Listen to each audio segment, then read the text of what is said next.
Thank you, Jules, and welcome back in Bangalore. Why we are here in Bangalore? Well, the answer is easy. If you can do it in India, you can do it everywhere. That's why we're here, and hopefully my Bavarian friends see I'm wearing a blue and white tie. So getting together, building the bridge. Right, so as Jules was saying, we're here to recreate the world we're living in. And I'm just about to get the fullest time to be a grandfather. So yes, it's about the next generation. And we are building for the next generation. That's our question. And I would like to take you on a little journey on that one. And it says, where is the world going to? First question. Second, whether we go there or not, it's our decision. We can decide if we go there or not. And then, to decide what role do we want to play there. So please keep these three questions in mind while we're working on.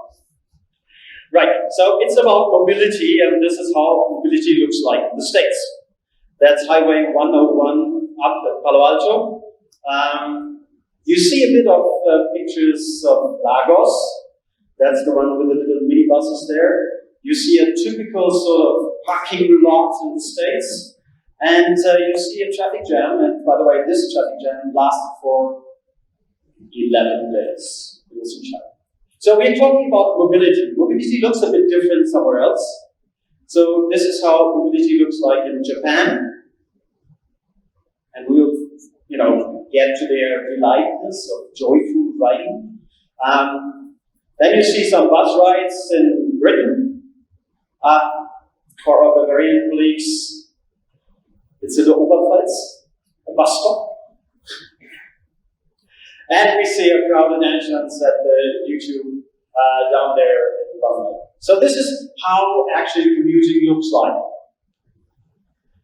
And then a grand survey was done in 31 mega cities across the world. The question was, what is the most joyful thing living in a mega city, and what is the most painful thing to live in a mega city? And you can see, having leisure, it's great, it's perfect.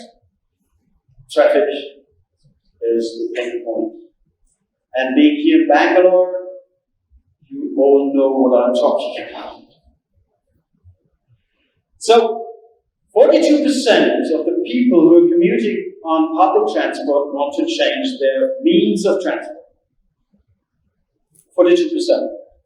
And 37% of the ones who are commuting by car want to change their means of transport. So there's a huge opportunity for new solutions and a huge need. And the question is, delighted or not delighted? So as you can see, riding on a bike is obviously the most delightful thing to do. It's a bit dangerous if you look around here in Bangalore as well. And riding on a public transport is the most undelightful experience.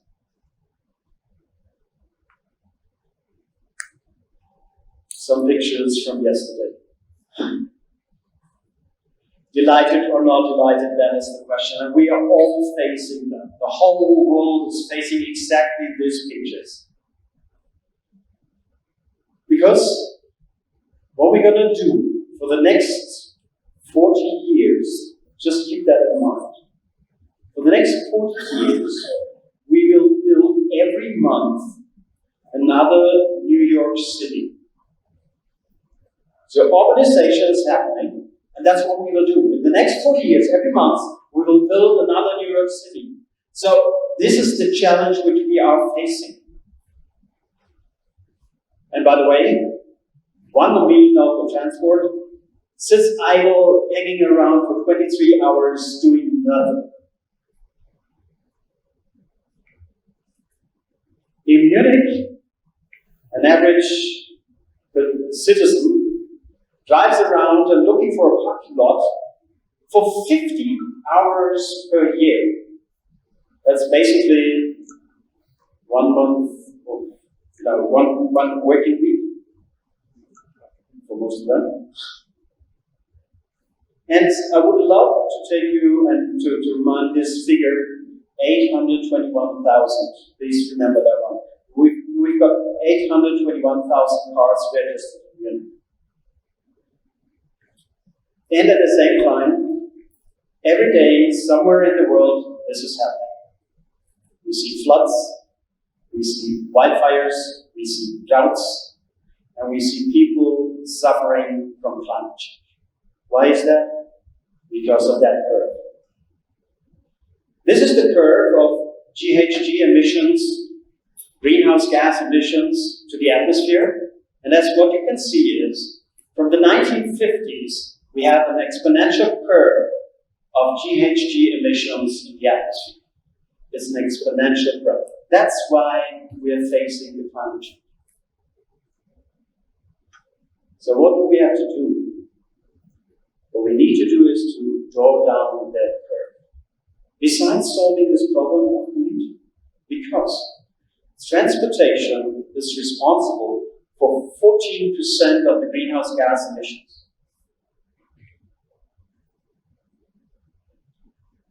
McKinsey had a look into that and said, okay, if we want to reach the Paris Agreement goals, we have to reduce in transportation our greenhouse gas emissions by 86%. 86%. That's a lot of work. Huge challenge for all of us. So, who's all of us? Who's playing in the arena of mobility? Who's fighting there? Who's providing services there? Well, we've got the masters of the universe, the grid masters, the ones who are providing the infrastructure. So the grid masters are important. Then we've got the ingredients of the spicy soup of mobility. The ingredient companies who are providing services in the mobility space. Then we've got the mobility service aggregators. I'm just preparing the stage for the ones who are coming after me. So, the mobility service aggregators are playing in this arena. And we've got the traditional metalsmith, the Tatas, the BMWs, the Mercedes, the ones, and the new ones coming around the corner, the Seekers, the Teslas, you know. So the metalsmiths are playing in there as well. And who else? Us. Each of us needs mobility, so we have to have an equal entrance to the mobility space. So we've got reasons to change. We've got economic reasons, getting stuck in a traffic jam, supply chains are breaking down, wasting time, getting sick. We've got ecological reasons. We've got technological reasons because there are some opportunities coming up. We've got political reasons. In the States, we've got an election coming up, and some other countries do the same. We're just seeing that. It's happening in India as well. So across the world, we're having elections. And we've got social cultural ones. Talking about social cultural ones, we have to come together as human beings. And how do we do that if we're getting stuck in a traffic jam? So one of the solution areas is autonomy. And you remember these 821,000? These were the registered cars in Munich, right? So together with IBM Watson, we did a simulation. How many autonomous robot cars would you need to supply exactly the same services? Any guess? Just a guess, a number. 5,000? Well, a bit more. We had some cases running, so basically, if we have robot cars running around providing the same services, we're between 20,000 and 100,000 cars. But just imagine getting the roads cleared of all these cars. Just imagine that. What a kind of space for human beings to meet again we could provide. And this is not a dream. There are solutions on the way. So you see on the top one of the new London taxis. That's the blue one. You see the yellow one from the Swiss coast deployed in Sion. We were part of that story. And we see Windspeed, friends of ours from Switzerland, providing a new way of transportation, the pallets. Now you probably wonder, are we getting there with autonomous driving? Are we getting there? We heard this claim for a long time. By the way, it's one of the most challenging ones to solve. Yes, we get it. And it's not going to be Tesla. It's going to be Svoya robots. A solution coming from India. Running cars, Mahindra Bolero, turned into an autonomous car driving on Indian roads under Indian road conditions, and you know what it is like. Some questions about traffic rules, and keeping to that, you know. Having some cows passing roads, some goats jumping in. So Svoya robots proved this fair, level 5 autonomy on Indian roads under Indian road conditions.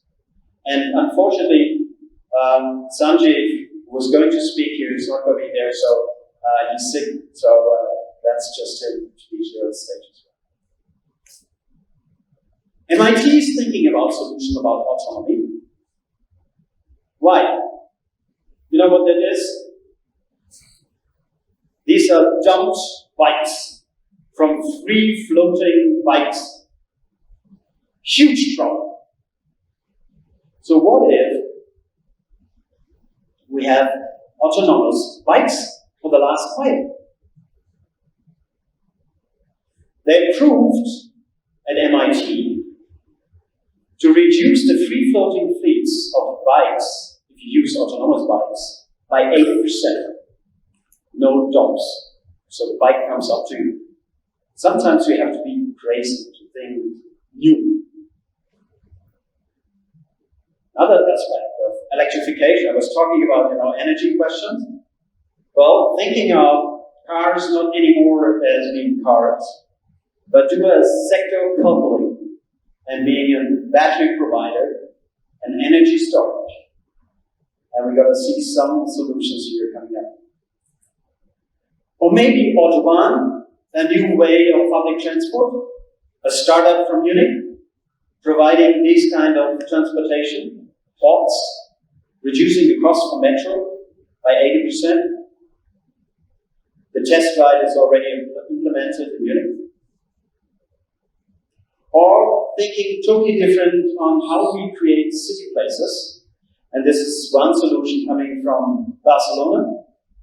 The Superblock solution, who wants to live in a street with garbage containers and streets and turning them into a living space. And by the way, the mayor of Barcelona,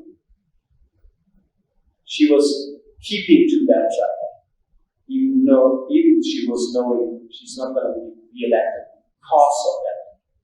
Because she was convinced we have to make space for the people to live. So, obviously, we have to disrupt the car stock with new solutions to get the network together. So, do we need silos for that? The Ubers, the MVV, the Indian Railroads, the Bangalore Traffic Association, stuck in silos?